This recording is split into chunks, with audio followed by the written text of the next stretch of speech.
ভারত সফর লিওনেল মেসির জন্য ছিল ভিন্ন রকম অভিজ্ঞতা। আরো আগে ভারত সফর শেষ হবার কথা ছিল লিওনেল মেসির, কিন্তু ধনকুবের মুকেশ আম্বানির ছেলের নিমন্ত্রণে বদলে যায় মেসির সিদ্ধান্ত।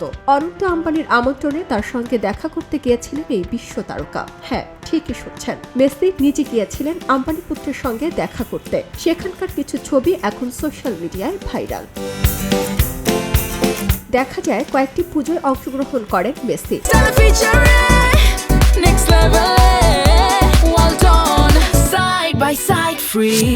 মেসির মাথায় লাল তিলক, হাতে পুজোর ডালা, হাতে অর্ঘ্য, গায়ে চাদর। সনাতন ধর্মের প্রথা মেনেই মাথা নিচু করে দেবীকে প্রণাম করেন মেসি, আশীর্বাদ গ্রহণ করেন তিনি। এরপর আম্বানিদের বন্য প্রাণী উদ্ধার ও পুনর্বাসন কেন্দ্রে গিয়ে প্রাণীদের সঙ্গে সময় কাটান তিনি। সময় কাটান অনন্ত আম্বানির সঙ্গেও, ঘুরে দেখেন অনন্ত আম্বানির বন্য প্রাণীর সংগ্রহশালা। সফরের শেষে নারকেল উৎসর্গ, নারকেল ফাটানোর মতো প্রথাগত আচারেও অংশ নেন তিনি। ভারতের এই বিখ্যাত শিল্পপতির বাড়িতে নৈশভোজও করেন মেসি। তবে সবচেয়ে আলোচিত এখন মেসিকে দেয়া অনন্তর বিরল ঘড়ি, যার দাম শুনলে আপনিও অবাক হবেন। রিসার্ট মিলির RM003V2 GMT2 বিলিয়ন এশিয়া এডিশনের একটি ঘড়ি আর্জেন্টিনার বিশ্বকাপ জয়ীকে দিয়েছেন আম্বানি পুত্র, যেটির বাজার দাম আনুমানিক $12 লাখ।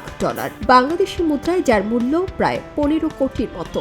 বিশ্বে এই ঘড়ি রয়েছে মাত্র 12টি। মেসি বনতারায় যাওয়ার পরে তার হাতের ঘড়িটি দেখে নানান আলোচনা শুরু হয়। অনেকেই মজার ছলে সোশ্যাল মিডিয়ায় বলেন, মেসি নিজেও এই ঘড়ি দেখে অবাক হয়েছেন।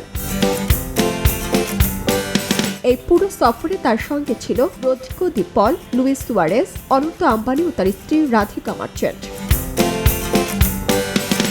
3 দিনের সফরে ভারতে পা রেখেছিলেন লিওনেল মেসি। তবে প্রায় 5 দিন পর বার্সেলোনায় ফিরে গেলেন তিনি। শিল্পপতি অনন্ত আম্বানির নিমন্ত্রণে সফরের সময় বাড়ান মেসি। সারা জেরিন, খবরের কাগজ, স্পোর্টস। এলো খবরের কাগজ, নিখাত, নির্ভীক, নিরপেক্ষ।